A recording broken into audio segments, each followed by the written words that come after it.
बिस्मिल्लाहिर्रहमानिर्रहीम। बनाते हैं बादामी नान खताई। बेहतरीन कमर्शियल रेसिपी से आप घर में बहुत ही अच्छी नान खताई बना सकते हैं। आपको घी लेना है, देसी घी या डालडा घी। उसको मेल्ट करने के बाद 20 मिनट के लिए फ्रिज में रख दें। इसके बाद आपने बादाम लेने हैं और उसको 1 टीस्पून घी के साथ रोस्ट कर लेना है। इसके बाद इसको क्रश कर लें।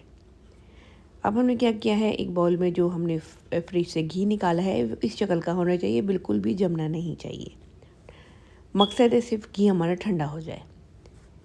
अब हमने इसमें डालनी है पाउडर शुगर डालेंगे और इलायची पाउडर। अब हमने इसको करना है बीट। ये कमर्शियल तरीका है कि हम इसको बीट करेंगे इतना हाई स्पीड पर 6 to 7 मिनट कि ये इसका साइज़ भी डबल हो जाएगा। ये लाइट फ्लफ़ी बिल्कुल इसका कलर चेंज हो जाएगा। आप देख सकते हैं कि ये कितनी फ्लफ़ी हो गई है। इसी वजह से आपकी नान खताई बहुत अच्छी बनेंगी जब ये खूब अच्छी तरीके से बीट हो जाएंगी। इसके बाद हम इसमें इसका नेक्स्ट प्रोसीजर करेंगे।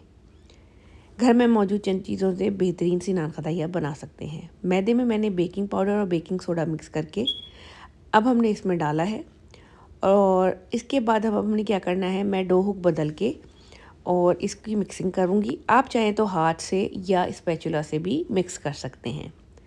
हल्का सा हमने इसको मिक्स करना है और उसके बाद जो बादाम मैंने रोस्ट किए थे वो मैं इसमें क्रश कर चुकी हूँ। ये बहुत लो स्पीड पे आपने इसकी मिक्सिंग करनी है और बादाम ऐड कर देने हैं। बादाम ऐड करने के बाद हम इसको अच्छी तरह मिक्स करेंगे। आप हाथों से भी कर सकते हैं, परेशानी की कोई बात नहीं। अब हम इसको अच्छी तरह गूंदेंगे और एक डो की इस तरह से ये इसकी शक्ल होनी चाहिए। हर चीज़ बिल्कुल परफेक्ट मेजरमेंट के साथ इसमें मैंने डाली है। अंडे की जर्दी, उसमें थोड़ा सा दूध मिला के फेंट के हम रख लेंगे। ये हम इसके ऊपर एग वॉश के लिए यूज़ करेंगे। इससे नान खताई का कलर बहुत अच्छा आएगा।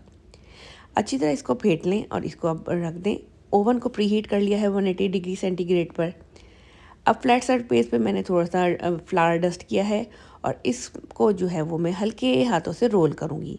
फ्लावर डस्ट करने से ये होगा, जब आप इसको कटर से कट करेंगे तो ये आसानी से निकल आएंगी। बहुत ही हल्के हाथों से आपने इसको रोल करना है और किसी भी कैप की मदद से या कटर की मदद से इक्वल साइज़ की आपने नान खताइयाँ काट लेनी हैं।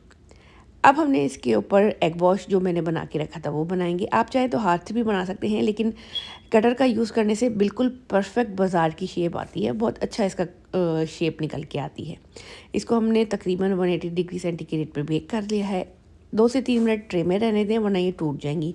ये थोड़ी सी ठंडी होने लगेंगी, फिर हम इस ट्रे से निकाल के कूलिंग रैक पे शिफ्ट करेंगे और कम्प्लीटली ठंडे हो जाने के बाद ये नान खताई हम करेंगे एंजॉय। इसको बना के आप स्टोर कर सकते हैं। बहुत क्रिस्पी बनती हैं, बहुत टेस्टी बनती हैं और बिल्कुल ये जो है वो बाज़ार का तरीका है। तो इस तरीके से आप ये नान खताई ज़रूर बनाएं और घर में बना के रखें और इन्जॉय करें।